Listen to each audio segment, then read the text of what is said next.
Good afternoon, everyone in Manitoba, and good day to everyone in other time zones. We have some people joining us from some other time zones. Thank you very much for taking time out of your day today to enjoy with Broadview Networks, our Broadview Secure Division conversation about how to build a cybersecurity roadmap.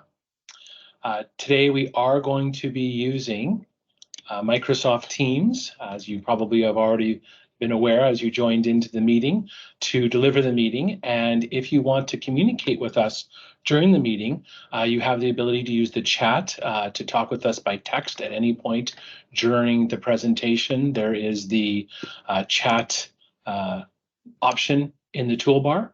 If you want to have an interactive discussion with us, please raise your hand and we will turn on the microphone, and if you like the camera, and we can have an interactive conversation.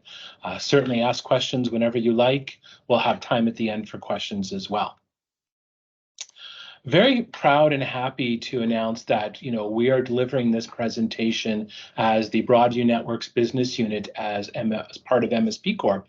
But we are now, as most of you probably well know, part of MSP Corp, our national group of companies. We are now over 400 staff across 7 provinces and territories, and I'd like to welcome those attendees from the other regions that interact with some of our other business units. So again, thank you very much for taking time out of your day to join us. I'm joined today by John Martinuck. He's our Manager of Security Services and our Virtual Chief Information Security Officer. He has a wide variety of security certifications, including audit and security professional certifications, a large number of Microsoft security certifications. And John plays a vital role in shaping our security services, the delivery of those services, and also acts as a virtual or fractional Chief Information Security Officer to a number of our clients, helping guide and oversee their overall security posture and cybersecurity solutions across their organization. I am Tyson Choptain. I'm the Managing Director of Broadview Networks, the Winnipeg business unit. I'm one of the co-founders of Broadview Networks, so I've been here from the very beginning. And big part of my role is I am a virtual CIO that does the strategic technology planning with our managed services customers. So I interact with a large number of our customers on a regular basis across all of the solutions that we provide to those customers, both the security solutions, the support solutions, products, and all the different services that we offer. As I mentioned, this is our Broadview Secure division of Broadview Networks that is delivering these solutions and this presentation today. It's a part of our national MSP Corp cybersecurity team, and local certifications, as I mentioned earlier, are pretty deep and wide. We are balanced and based on CIS, and the CISSP certification is very important to us. We are a very strong Microsoft partner and pretty deep in the Microsoft stack of solutions. So we carry a large number of Microsoft security certifications, and John and some of the members of his team have security certifications that are outside of those areas that are more around the audit and risk areas to round out our overall cybersecurity knowledge. So not just a team of doers and implementers of cybersecurity, but also people that understand the planning, the auditing, the road mapping, and all of those components of a full cybersecurity infrastructure and organization.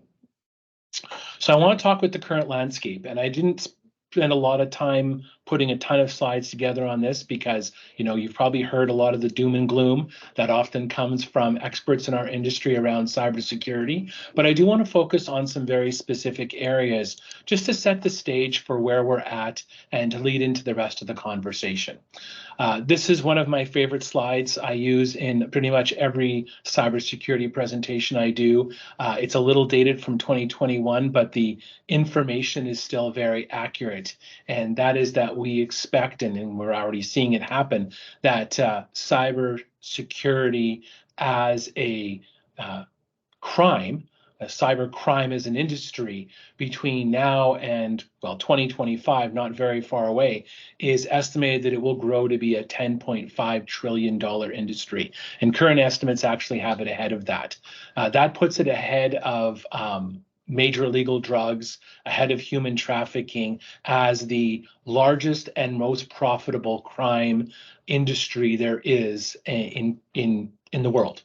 And the scary part is that puts it just behind financial services worldwide and commercial real estate worldwide as an industry. And we don't think of crime as an industry in North America, but in many other parts of the world, they basically do.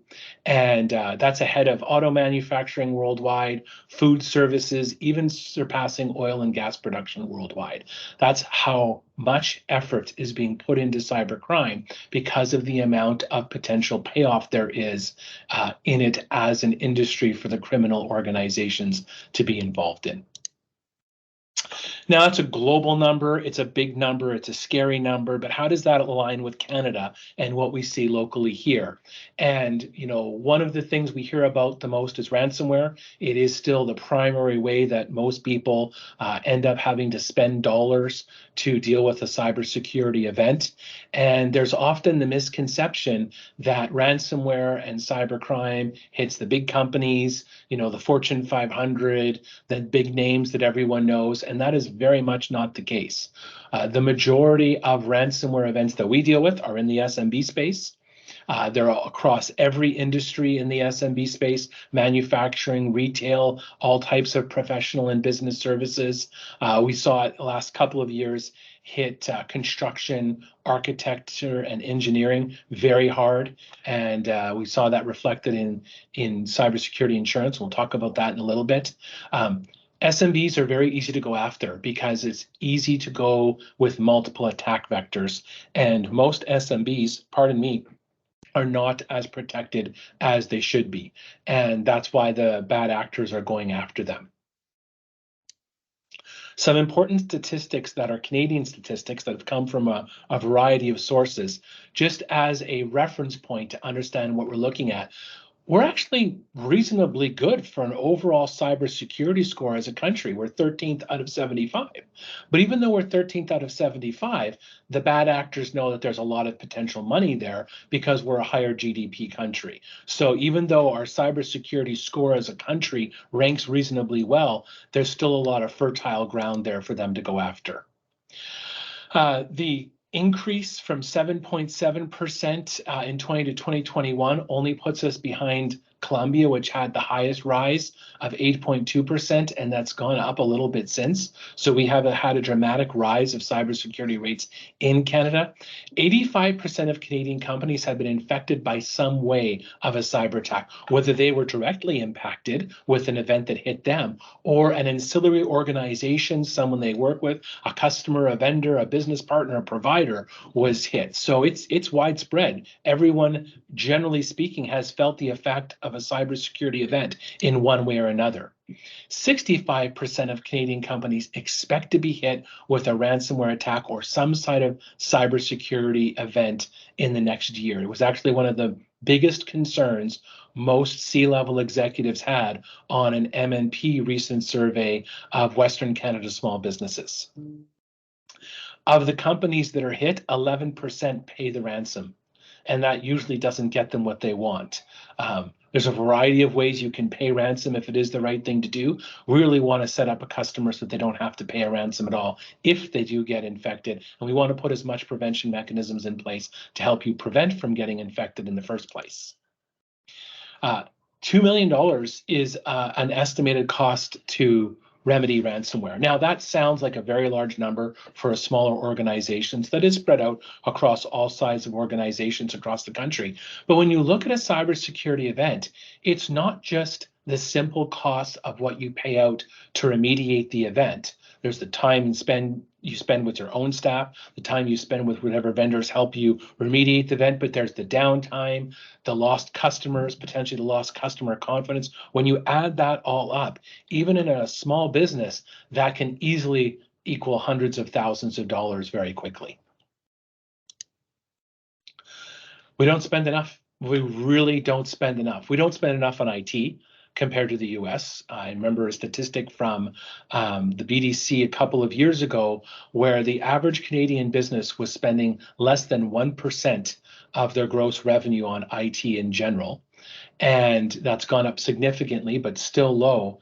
And compared to the average American company in the same size, spending over 8%. So we're getting outcompeted on what we spend on our IT in general, and we're a higher risk to ourselves and a great group of organizations to attack because we're not spending on cybersecurity and on IT like our American counterparts are. So the bad guys are going to go after us because we're easier to go after. Insurance. Now, insurance is a very good thing to have. Cyber insurance is very important, but we'll talk about why cyber insurance is something you, like any other insurance, you only want to have if you need it. And it's not your answer to a cybersecurity strategy. It is a part of your cybersecurity strategy, and it is the end of your cybersecurity strategy if all else fails to give you the money to cover that $2 million cost to remedy. But it is not a cybersecurity solution and strategy in and of itself. Generally, a breach lasts around 168 days before we even know it's actually happened. So you're breached. You don't know you're breached. The bad actors are acting in your environment before we find out when there's an actual event that's noticeable if we don't have the right tools and capabilities in place. And over half of Canadians have experienced some level of cybercrime at least once. So that's the what's happening. That's the what we have to deal with. Now, how do we deal with it? And like anything in business, we need a plan. And we don't need a security plan. We need a business plan. We need a business plan to lead to a security plan that leads to a cybersecurity solution. And the reason we want to focus on a business plan in this conversation is because cybersecurity is not an IT responsibility. If anyone joined this meeting thinking that cybersecurity is an information technology department or information technology resource or information technology external provider responsibility, if you leave this session with nothing else remembered from it, please remember that cybersecurity is a business responsibility. Because at the end of the day, if a business gets compromised, all the staff can leave. They can go somewhere else and find something else to do. It's the C-level executives that are holding the bag in the end. They're the ones that are ultimately responsible for what happens with that organization. And because they're the ones that are ultimately responsible, it becomes a business responsibility, not an IT responsibility. When you look at a business responsibility and how you're going to execute making sure a business responsibility is met, you need a plan. Whether you're redeveloping a part of your business, you're manufacturing, you're developing a new solution, or a new product, you're a services company, you're developing a new solution, whether you're building a home or building a deck, you need a plan, you need a blueprint, you need to understand where you're working from. Security tools aren't a plan. Buying an antivirus product is no different than buying a hammer. If you don't have a plan behind how it's going to be reviewed, monitored, used, and properly implemented, it's not going to do you much good.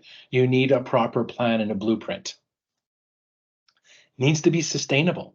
Cybersecurity is not a one-time thing. You don't build a cybersecurity plan or put a cybersecurity solution in place and then never do anything with it again. You build a deck, you have to maintain the deck. You have to make repairs. You have to screw back loose boards. You have to stain it on a regular basis. You have to take care of it. Cybersecurity as a business plan and a part of your business is sustainable. It needs to be ongoing on a regular basis. Safeguards and policies. The way you properly implement your cybersecurity business plan in your organization is with the policies behind it to back it up. If you try to implement that plan and implement those changes without the policies, you'll have failures. You'll have drops in how it's being delivered to your individuals, and you'll have drops in how your individuals are able to embrace that cybersecurity solution and leverage it on a regular basis. So again, C-level executives and executives need to be a part of that. High-level managers. Everybody needs to understand the importance of your cybersecurity posture. The C-level and the executives need to be leading the discussion. They're the ones holding the bag at the end of the day, and they need to fund the solutions. The money needs to be made available to provide whatever level of cybersecurity as an organization you want to ensure you have.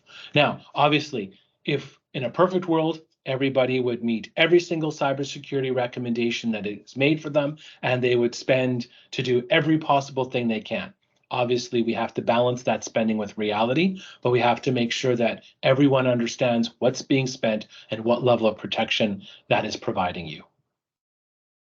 Cyber insurance is an important part of that plan, and it is a business expense and a necessity that everyone should have. One of the reasons everyone should have cyber insurance, and I don't know if everyone's looked at their general business insurance, but not right away, but about 2-3 years after cybersecurity insurance started to become available, a lot of insurance providers changed their general insurance plans and exclusions, and a lot of cyber attacks and cybersecurity related events, you can't even use your general business insurance for it anymore. You have to have cybersecurity insurance to be able to have insurance protection from cybersecurity and cybersecurity related events. So general business insurance likely isn't going to cover you well enough in the way they're written today.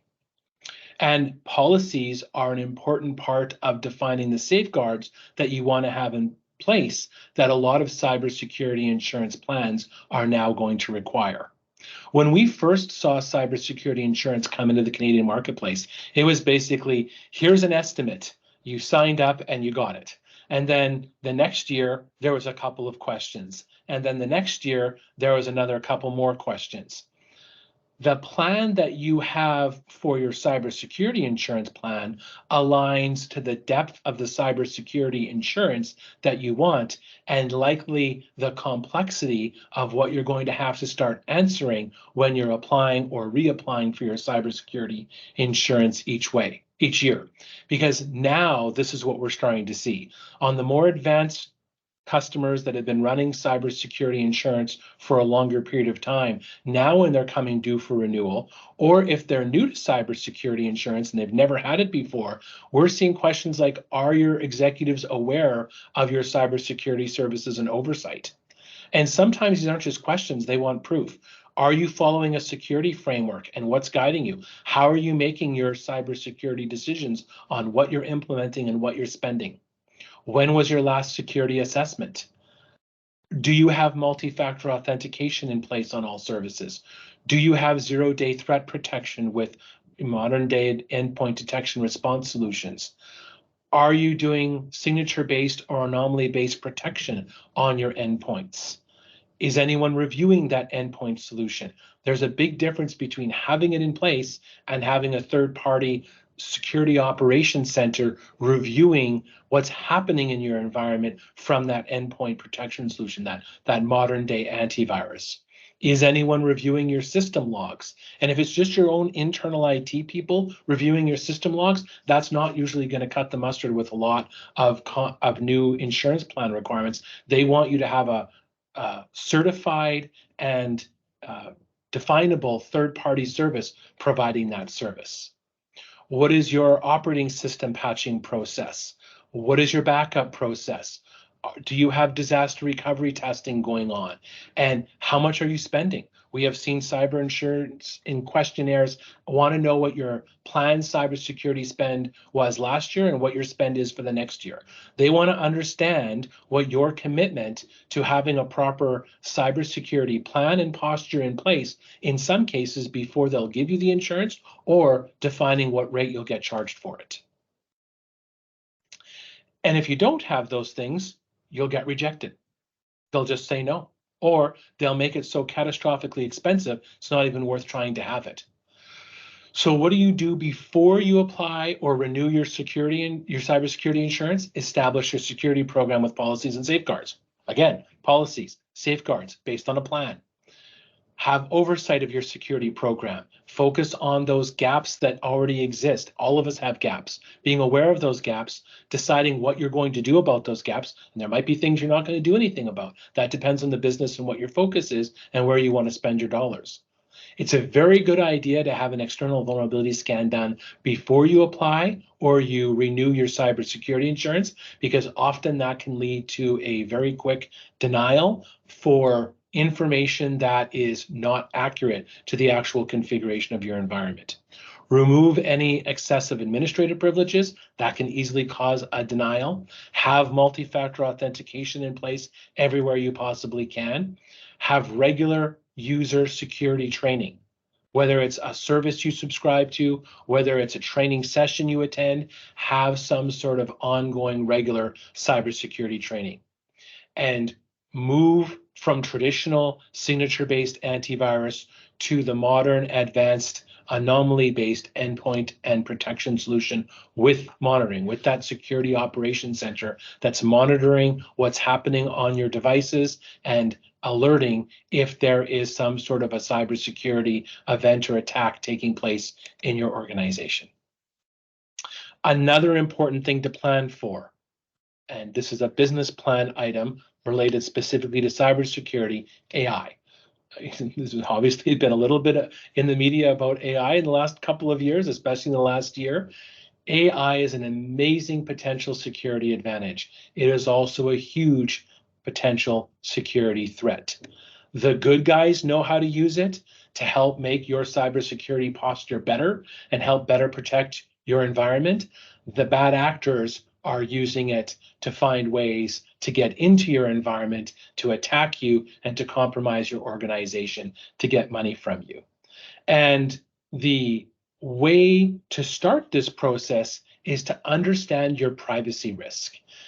AI is going to want to expose where you have weaknesses in how you've structured your data and how you allow access to your data. And a privacy assessment, understanding who has access to what data and why do they have access to that data and what is the purpose of that data, is a critical thing to put in place and to make the necessary changes so that an AI system attempting to work against your environment is very limited in what it can see and what it can do. Now, to counter that, Microsoft, for example, has their security copilot, where they're using AI to make security review, remediation, detection, and remediation better and more automated so it can happen faster. But again, it's a double-edged sword. The bad guys are using it to attack, the good guys are using it to defend.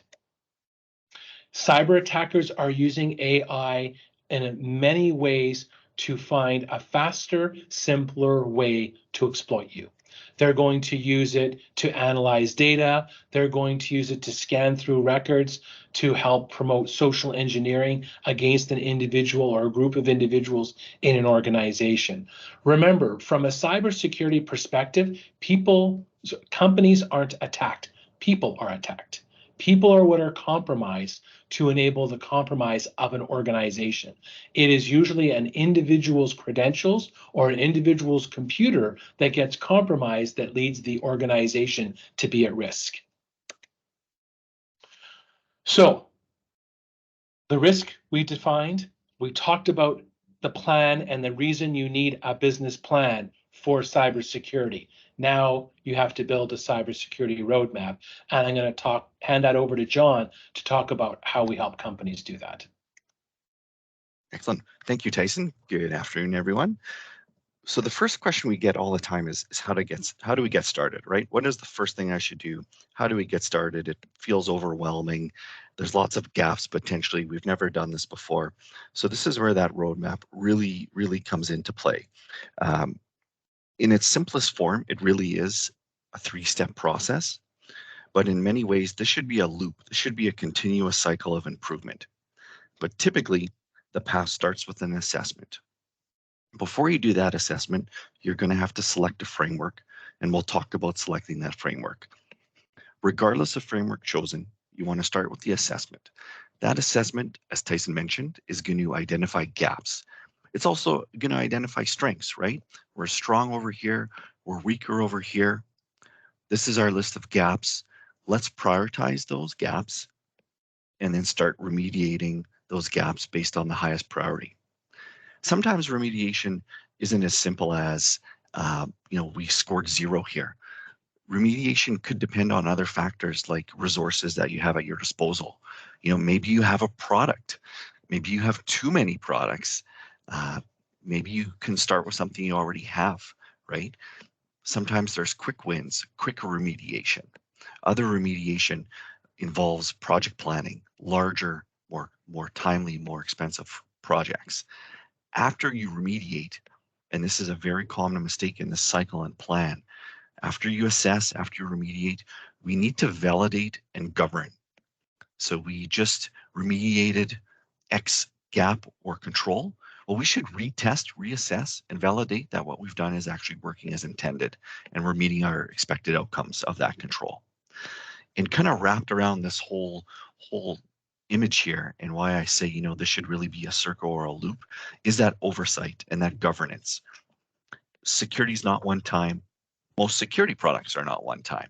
So we want to continually assess, remediate, validate, govern, because we want to show continuous improvement, right? We might score below average today. Our plan is going to help us get to where we need to be, but then it doesn't stop there. We need to have that continuous oversight and look at where we can improve security controls in a reasonable manner, right? Achieving 100% is not reasonable, but getting maybe 3/4 of the way there within a certain budget is reasonable, and this roadmap is going to help you determine that. So let's move on here. I mentioned framework, right? The first step of the assessment, it shouldn't be assessment based on some random Google checklist because Joe said so, right? A framework really should be a globally recognized framework that makes sense to you and your organization and fits your organization's needs, resources, and budget. Frameworks are recognized by cyber insurers. In some cases, cyber insurers are accepting, okay, you chose a framework, you performed an assessment. Sure, you didn't score as high as you need at the moment, but show me that you have a plan. And in some cases, showing that you have that plan, as Tyson mentioned, right, is going to get you further than you might expect. You might have conditions on the insurance. Your rate might be a little bit higher upfront, but the plan is a really important factor as opposed to, you don't have to remedy everything right away. So for that framework, there's dozens, literally dozens of frameworks around the world. Some folks consider ISO too expensive or too niche to manufacturing. Very similar with NIST, the National Institute of Standards and Technology. Some feel that that's really for US government organizations or organizations that help the government only. PCI, the payment card industry, technically, if you're not storing credit cards, PCI isn't as important for you. You may be offloading your payment and credit card storage to a third-party processor. So that compliance is more so on them than you. So where we see a really nice fit, and as Tyson mentioned, we use it ourselves, is CIS. CIS is the Center for Internet Security. We assess ourselves against it, we remediate against it, we assess our customers and others against CIS, and we are able to take advantage of many of the benefits of CIS. CIS is a globally recognized framework. CIS and its safeguards, best practices, they come from around the world, right? From cybersecurity experts, people on the ground, technicians, managers, governance folks from all over the world. CIS, particularly the first few implementation groups, it's meant to be practical and responsive. A lot of the controls can be implemented in a very accessible, user-friendly, practical way with limited impact. The understanding behind CIS is very clear and beneficial as well. Not every control is going to give you step 1, 2, 3, 4, 5, 6, but it's going to use clear language to help understand where you need to get to. And again, with its practicality, you can start with what you have, right? Use the resources you have before going out and spending money on tools that you might not need. So it is very plan and budget friendly. As mentioned, it's recognized by cyber insurers. Cyber insurers are going to acknowledge and respect your current CIS controls and plans to add controls, as long as you could show that you have a plan and that your budget is allotted or is going to be increased. One of the other kind of under recognized values of CIS is its controls can be mapped to other frameworks. So if you perform a CIS assessment and your needs change, so for example, you're a manufacturer, all of a sudden you're doing business in the States and you need to be more NIST focused. You're a retailer where all of a sudden you're storing credit cards for other needs, right? We can map CIS to PCI very quickly without reinventing the wheel and starting from scratch. In this slide here, you can see there's 18 core controls to the CIS framework. This is not all about technology and dumping technical solutions against your business, right? If you look at the main headings of this slide here, CIS is going to address people risk, process risk, and technology risks. A lot of the controls you can see here are also, they exist in other frameworks. So that overlap and mapping is really key. So there's the overall CIS framework. That's typically what you assess against. But CIS has other features. One of them is the CIS benchmarks. CIS benchmarks are quite technical in nature. They're essentially hardening guides or best practice guides that are developed worldwide and accepted by all different organizational types. Whether you're in government, business, industry, education, these are globally recognized benchmarks. There's 25 plus vendor families that have recommendations available. And just like the overall framework, these are coming from global security experts from a wide variety of fields, right? These are coming from technicians on the ground, managers, directors, who are helping to basically provide recommendations that protect against the most common threats in a practical manner. So we're going to share some of our favorite benchmarks next. Pardon me. Before we get into the benchmarks, it's really important to talk about the CIS groups. On the previous slide, you saw 18 controls, and under each control, you saw 3 areas. They're noted as implementation groups, also IG1, 2, or 3. The number of safeguards you assess against depends on the implementation group you are striving for. These 3 groups are typically selected based on your organization profile or your risk profile. So part of planning, right, is going to be a cybersecurity assessment, but you also need to frame and assess overall organizational risk too. So the factors that go into picking the group you assess against, it's going to depend on, number of locations, where you're located, countries, provinces, and their regulations you're subject to, resources available to you. What's your current budget? What's your future budget? Do you have internal security resources? Do you have an internal IT team? Are you outsourcing? So all of those factors, and particularly data sensitivity, are going to contribute to what implementation group you assess against. If you've never done an assessment, you're just starting, or that your security program is weak, or there's significant gaps that are known to everyone, you're typically going to do a group 1 basic hygiene assessment. So let's move on to some more of the benchmarks. There are benchmarks, as mentioned, right, for 25 plus vendors, over 200 products. The next few slides are going to cover our most popular common benchmarks, starting with the 365 benchmark. CIS provides a technical benchmark for the Microsoft 365 environment. It covers 9 different areas of your 365 tenant. While it's technical in nature, the benchmarks that Broadview does, we try to provide a remediation priority and a summary, executive summary. This is a sample. So for example, on the left-hand side, this is a list of remediation priorities for your tenant. On the right-hand side is the actual scoring. So for each recommendation in the benchmark, like automated multi-factor for admin accounts, you're going to see a pass, remediate, review, or discuss. Some of these items actually could be a pass and review because you need to pay attention to them on a regular basis, or check them, or even better, automatically monitor them on a regular basis. Some items might be marked for discussion. For example, you might have this license, but you don't have this feature enabled. Or the reverse, hey, if you had this plan, you could do this and meet, these dozen recommendations. We're also able to show your average score. We've done hundreds of these, so we can show your score and average compared to other organizations. The next benchmark that we want to talk about is the Azure benchmark. A lot of organizations, if they haven't already, right, are shifting workloads to the cloud.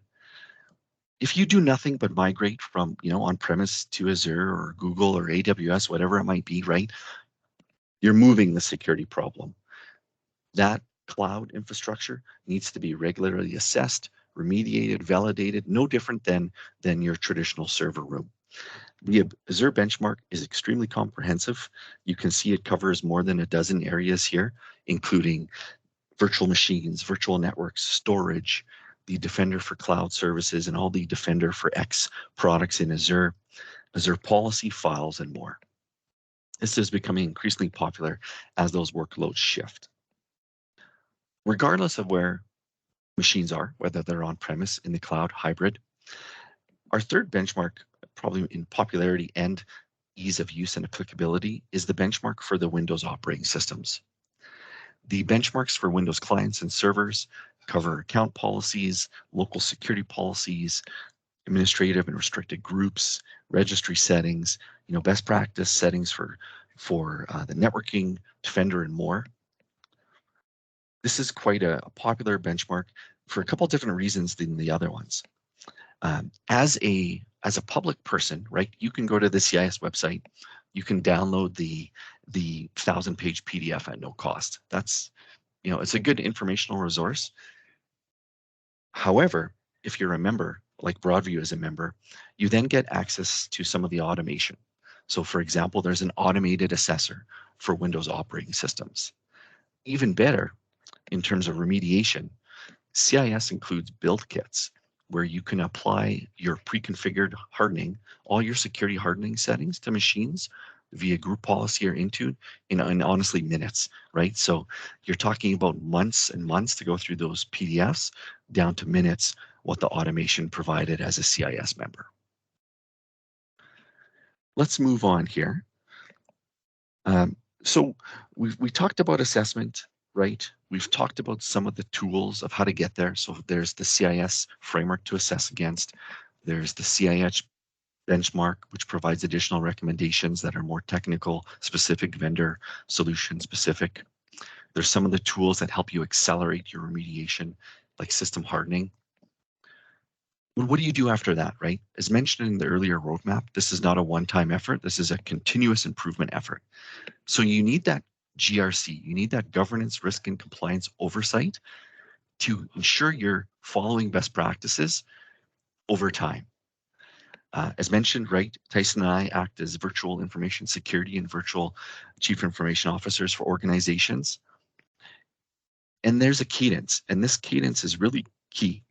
You can see here on screen, there are certain tasks that are performed monthly, quarterly, twice a year, and annually.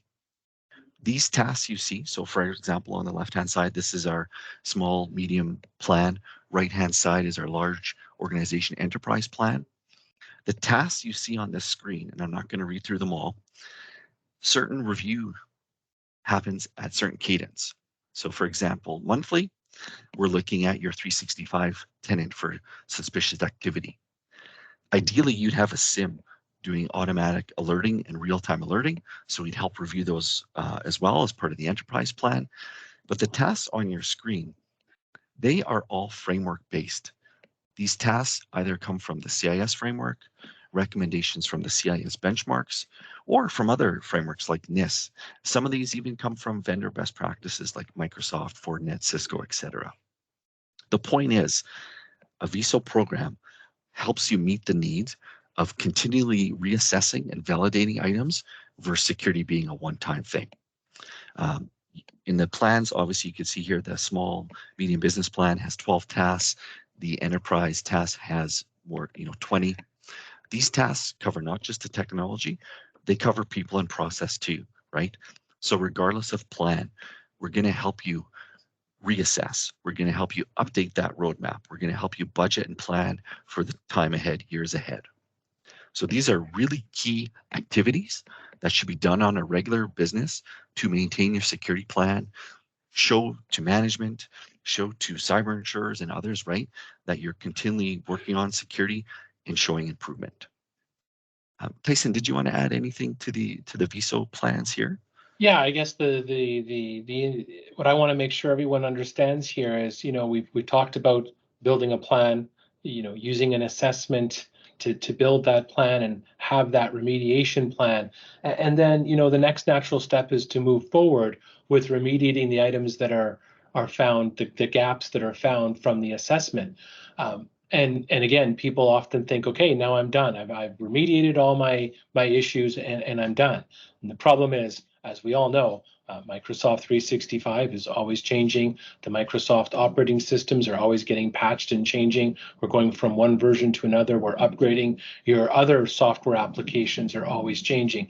And that's why the VISO service is critical, because cybersecurity is not a one-time event or activity. It's an ongoing activity. And the VISO service is really that oversight activity. That's us coming in, whether we're the ones delivering the remediation, your own team is delivering the remediation, some other third party is delivering the remediation, whether we're providing ongoing security prevention and detection services, some other third party or your own team is, it's someone above that reviewing and ensuring all those things are being done.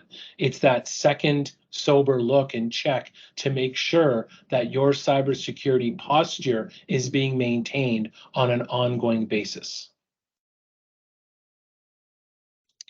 So, we talked about the reasons why you need it.